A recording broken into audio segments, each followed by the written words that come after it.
மகிழ்ச்சியின் சத்தம் வழங்கும் அனுதின தேவமன்னா. Voice of Joy presents Daily Manna by Reverend A. Benedict. Praise the Lord. God loves you so much.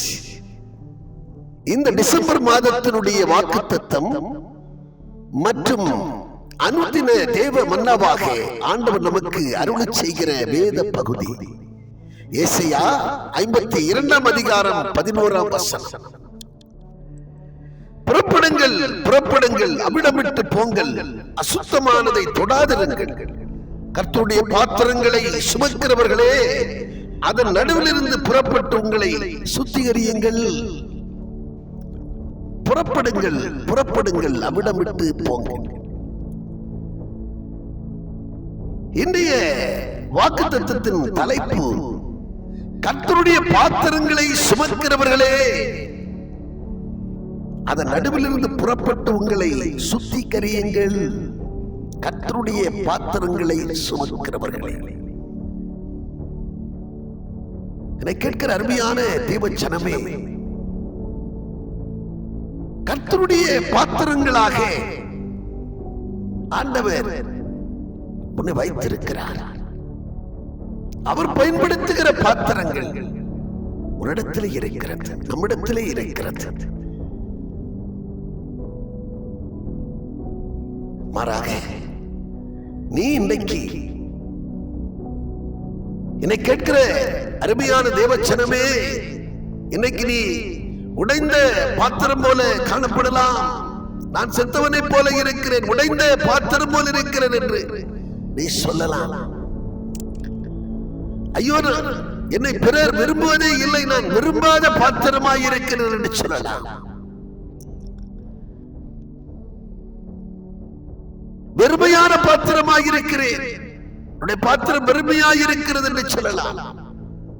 எப்படிப்பட்ட நிலையில் இருந்தாலும் உன்னை மாற்றி அமைக்கிற கர்த்தர் இருக்கிறார்.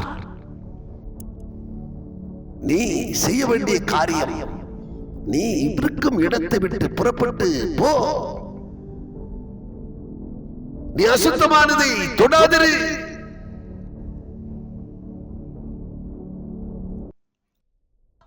ஆபிரகாமை ஆண்டவர் அழைத்தார். ஆதியாகமம் 12 அதிகாரத்திலே 1 வசனம் சொல்லுகிறது, நீ உன் தேசத்தை விட்டு, உன் இனத்தை விட்டு, உன் தகப்பன் வீட்டை விட்டு நான் காண்பிக்கிற தேசத்துக்கு புறப்பட்டு போய் என்று சொன்னார். 1 வசனத்திலே ஆண்டவர் அவனுக்கு கட்டளை கொடுத்தார். 4 வசனத்திலே அவன் புறப்பட்டு போனான் என்று சொல்லி நாம் பார்க்கிறோம். ஆம், அப்போஸ்தலர் நடவடிக்கைகளிலே 9 அதிகாரம் 15 வசனத்திலே பவுலை குறித்து ஆண்டவர் சொல்லுகிறார், நான் தெரிந்து கொள்ளப்பட்ட பாத்திரமாயிருக்கிறான் என்று. நம்மையும் அப்படிப்பட்ட பாத்திரமாய் அவர் மாற்ற விரும்புகிறார். தெரிந்து கொள்ளப்பட்ட பாத்திரமாக நாம் விளங்க வேண்டும் என்று அவர் விரும்புகிறார்.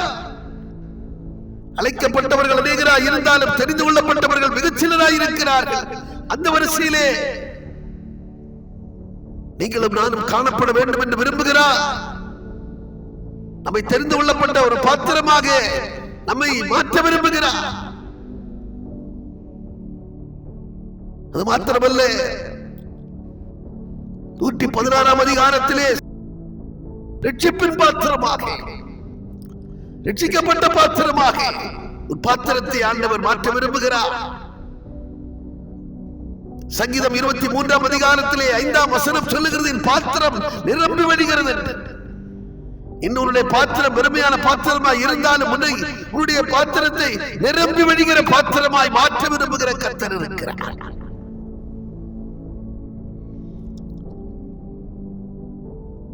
என்னை கேட்கிற அருமையான தேவச்சனமே, உன்னுடைய பாத்திரங்களை தெரிந்து கொள்ளப்பட்ட பாத்திரமாகவும், ரட்சிக்கப்பட்ட பாத்திரமாகவும், நிரம்பி வழிகிற பாத்திரமாகவும் உன் பாத்திரத்தை மாற்றி, உன் பாத்திரத்தை அவருக்கென்று பயன்படுத்த ஆண்டவர் விரும்புகிறார். ஆண்டவராகிய இயேசு கிறிஸ்து இந்த உலகத்திலே வந்து பிறப்பதற்கு, உலகத்திலே வந்து அவதரிப்பதற்கு அவர் தெரிந்து கொண்ட ஒரு பாத்திரம் தான் மரியாள். எப்படி சவுலாய் இருந்தவனை பவுலாக மாற்றி நான் தெரிந்து கொண்ட பாத்திரம் என்று அந்த சவுலை குறித்து ஆண்டவர் சொன்னாரோ, அதே விதமாகத்தான் மரியாள் ஆண்டவரால் தெரிந்து கொள்ளப்பட்ட ஒரு பாத்திரமாயிருக்கிறார். அவளிடத்திலே காணப்பட்ட அந்த தாழ்மை நிமித்தமாக, தாழ்மையில் அவரை நோக்கி, அவளை நோக்கி பார்த்த கர்த்தர் நான் இந்த உலகத்திலே வந்து பிறப்பதற்கு உரிய பாத்திரம் அவள்தான் என்கிறதை ஆண்டவர் தெரிந்து கொண்டவராக அவளை தெரிந்து கொண்டார். ஒரு பாத்திரமாய் தெரிந்து கொண்டார். உங்களையும் அப்படி தெரிந்து கொள்ள விரும்புகிறார். நீங்களும் அவரால் தெரிந்து கொள்ளப்பட்ட பாத்திரமாக, ரட்சிக்கப்பட்ட பாத்திரமாக, ரட்சிப்பின் பாத்திரமாக, நிரம்பி வழிகிற பாத்திரமாக உங்களை என்னை மாற்றி, அவர் புகழ்ந்த பாத்திரமாய் மாற்றி, அந்த பாத்திரத்திலே அவர் நிரந்தரமாய் தங்கியிருந்து, அந்த இருதயமாகிய பாத்திரத்திலே அவர்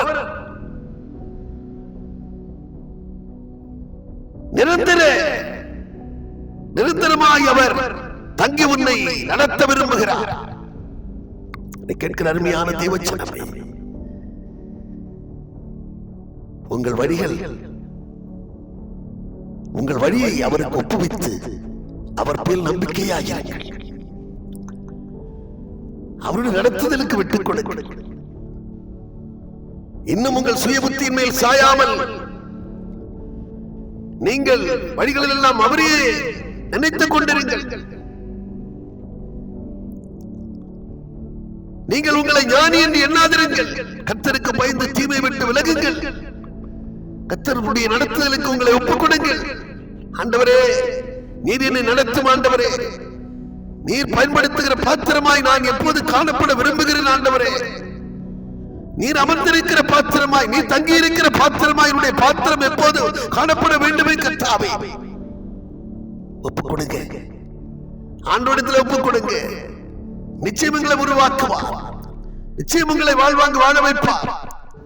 ஆபிரகாமை ஆண்டவர் தெரிந்து கொண்டது போல, மரியாளை தெரிந்து கொண்டது போல, அப்போஸ்தலரை தெரிந்து கொண்டது போல உங்களை ஆண்டவர் தெரிந்து கொள்ள விரும்புகிறார். அவருக்கென்று தெரிந்து கொண்டு அவருக்காய் செயல்படக்கூடியவர்களாய் உங்களை உருமாற்ற விரும்புகிறார். ஒப்புக் கொடுங்கள், ஆண்டவரிடத்தில் ஒப்புக் கொடுங்கள். அவருடைய நன்மையும் பிரியமும் பரிபூர்ணமான சித்தம் என்னதென்று பகுத்தறியத்தக்கதாக உன்னுடைய மனம் புதிதாகட்டும். அதனாலே மறுரூபம் ஆகுங்கள்.